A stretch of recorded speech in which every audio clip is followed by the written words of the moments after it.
انصاری رضی اللہ تعالیٰ عنہ بیان کرتے ہیں کہ رسول اللہ صلی اللہ علیہ وآلہ وسلم ایک سفر میں تشریف لے جا رہے تھے۔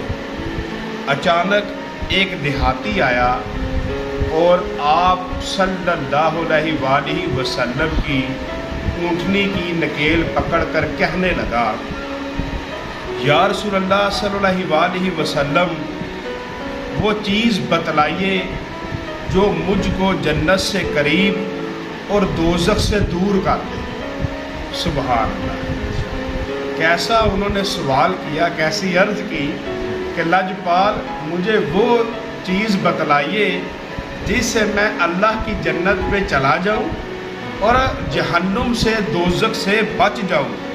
تو کریم آقا علیہ الصلوۃ والسلام اس کی یہ بات سن کر رک گئے اور اپنے اصحاب کی طرف دیکھنے لگے، اور اس شخص کے اس سوال کے اپنے صحاب کی طرف دیکھنے لگے اور اپنے صحاب کو فرمایا کہ اے صحابہ، اس شخص کو اس سوال کی من جانب اللہ توفیق ملی ہے، یعنی کہ اللہ تبارک و تعالیٰ کی طرف سے جب انسان کو ہدایت ملتی ہے تو پھر وہ دین کی طرف آ جاتا ہے، پھر وہ نیکی کی طرف آ جاتا ہے۔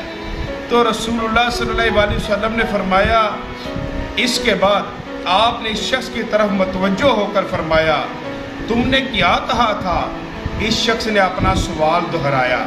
پھر رسول اللہ صلی اللہ علیہ وسلم نے فرمایا، اللہ تعالیٰ کی عبادت کرو اور کسی کو اس کا شریک نہ بناؤ، نماز قائم کرو، زکوٰۃ ادا کرو اور صلہ رحمی کرو، اب اونٹنی کی نکیل چھوڑ دو۔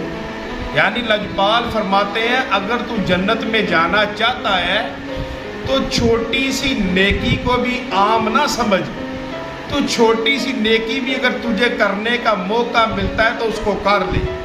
تھوڑی تھوڑی کر کے نیکیاں ایک دن پہاڑ بن جاتی ہیں، اور تو اللہ کی عبادت کر، تو نماز پڑھ، اور تجھے اگر اللہ تعالیٰ نے رزق دیا ہے تو تو اس میں سے زکوٰۃ دے، اور فرمایا صلہ رحمی کرو۔ صلہ رحمی کیا ہے؟ معاف کرنا، معاف کرنا، معاف کرنا، یہ صلہ رحمی ہے کہ صلہ رحمی کرو۔ اور یہ وہ چیزیں ہیں لجپال فرماتے ہیں جن پر عمل کر کے انسان جنت کے قریب چلا جاتا ہے، اور اس کو یہی فرمایا کہ تو ایسے کر، تو عبادت کر۔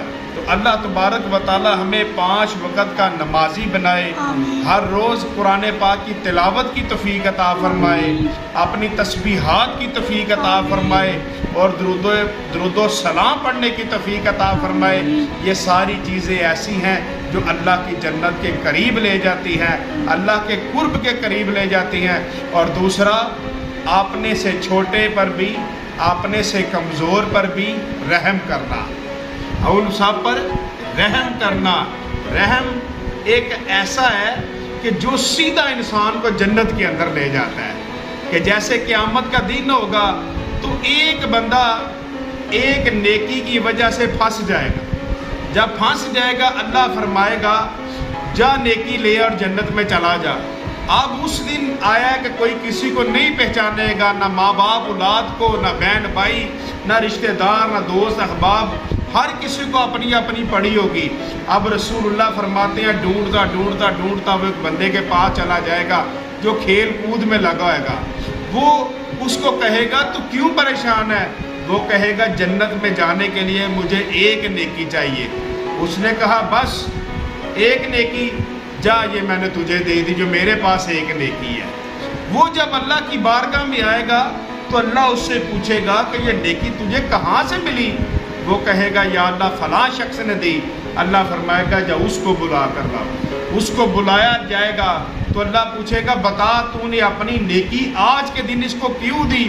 وہ کہے گا یا اللہ میرے نامہ مال میں اور نیکیاں تو تھی نہیں، ایک تھی تو مجھے تیرے بندے پر رحم آ گیا، میں نے کہا میں نے تو جانا نہیں، یہ چلا جائے۔ تو اللہ نے فرمایا کہ اے میرے بندے تجھے میرے بندے پر رحم آیا ہے، اب مجھے تیرے پر بھی رحم آ گیا ہے کہ تجھے میرے بندے پر رحم آیا، اب تو بھی اس کے ساتھ جنت میں چلا جا. ہاں